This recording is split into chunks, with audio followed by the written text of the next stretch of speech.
Nigerians languishing in Italian prison, and what he's clamoring for is for justice to be served. And right now he's in Lagos with a lot of persons. As you can see, placards showing we don't have Nigerian mafia, Nigerian life matters, let Nigerians breathe, and the Green Bible used in prosecuting Nigerians is forged. So these are one of the many reasons why Honorable Osase Ozewinge-Ero is right in Lagos with a lot of well-meaning Nigerians who are standing out here for justice for their brothers who are in the Italian prison. And now we'll be hearing from Honorable Osase Ozewinge-Ero as he will be telling us the reason why this petition has been submitted to the Italian embassy. Good morning. Good morning. I want to say thank you for having us today. We are in Lagos, and if you remember 3 weeks ago when it came to Nigeria and even Edo State, I said we will be submitting a petition. I will lead in a protest to the Italian embassy in Lagos to raise the awareness and let the world know what is the injustice that is going on with Nigerians and some of the Nigerians in Italy. As a victim of that injustice, I decided to submit a petition here today and came with my friends and family who decided to join us to submit the petition at the front of the and in the consulate of the Italian consulate today in Lagos.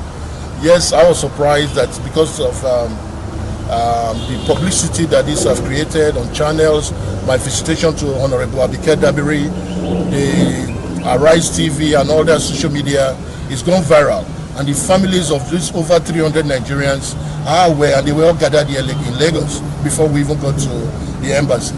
And also, to my greatest surprise again, we saw truckloads of Nigerian policemen, they all came out and said this protest cannot go on.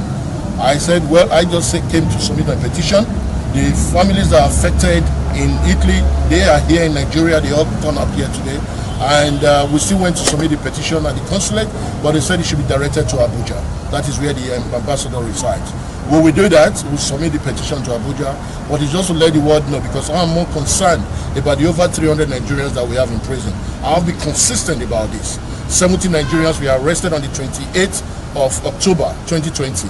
Their trial is starting on the 17th of September. These are people with families, with children, with parents, with wives. And these are Nigerians. On the 26th of September, Google it, Torino Chronicle, page 8. 20 Nigerians sentenced to 140 years. These are human beings. These are children. These are parents. They have families. They are sentenced to 140 years. Their appeal is coming up on the 20th of September. This is to create awareness. Let the Italian justice system know that we know what is going on. The letters and the petition today is to the Prime Minister of Italy, to the Minister of Justice, Marta Cartabia, and to the Foreign Affairs Minister of Italy, to let them know, let them look into this matter. I'm glad so far that this have raised a lot of awareness. The Nigerian ambassador to Italy, the new one, not Yuna Yusuf, called me and spoke to me about this petition. And I told him, look, I don't need crowd to come and submit my petition. My friends and family have decided to join me to do it, and that's what we're doing today. And I'm glad that they've taken that, they're using the highest diplomatic relationship with the Italian government to look into this matter. That is just the purpose of this whole thing. Honorable Abike Dabiri, I've raised the petition with the Minister of Justice, Malami. Yes, so that is what we want. Let them be doing that at that level, at the highest diplomatic level, which is good. But if we leave them to that alone, our brothers and sisters will continue to rot in prison. What we are doing here today, the Minister of Justice in Italy is aware, and the petition will get to them so that they can call the corrupt prosecutor, Dr. Stefano Costellani, to order and ask him why he presented a forged manual called the Green Bible used in my case on the 24th of November 2020. The same forged Green Bible he used to prosecute Nigerians. You understand? So these Nigerians there, they don't have people that are supporting them. I am very lucky and privileged because of my status and because of my personality and people that I know. My friends, my family, and the governor of Edo State stood by me. That is why I'm here today. If not, my enemy would have been languishing in prison for 15 years for crime that I did not commit. Okay. If they don't have proof against these innocent people, let them release them. If they commit crime, like some of them do, some of them are involved in credit card fraud, some of them sell marijuana on the street, some of them constitute nuisance. Let those boys be prosecuted and charged according to the crime they committed. Article 416B, the highest Italian mafia criminal code, is not for Nigerians. We don't have Nigerian mafia, and they cannot use that to, to arrest and prosecute Nigerians when there's no evidence of it. So I want to thank everybody, thank my friends, my family that came out here today to support us, because this is not about me. I'm free. I could have moved on with my life, but I made a vow to God while I was in prison, in detention, that I will not let this lie low. I will let the world know about the injustice on these innocent Nigerians. I have contact with some of their wives and their children and their family who are suffering as well. So this is not about me. People ask questions about popularity, but I know I don't need popularity. God has blessed me. I'm endowed, with a lot of blessings from God, and I thank God for that. But these innocent people in prison in Italy are not privileged, as privileged and lucky as I am. Thank you. Thank you very much, sir. No question. Okay. For clarity purpose, you talked about you not looking for popularity gains and all that. Now you've been to the Italian consulate, you've submitted your petition. From the look of things, having the chairman of Nigerians and Diaspora, Abike Dabiri, following suit on this case, how well do you think this justice case is not going to be faulted again?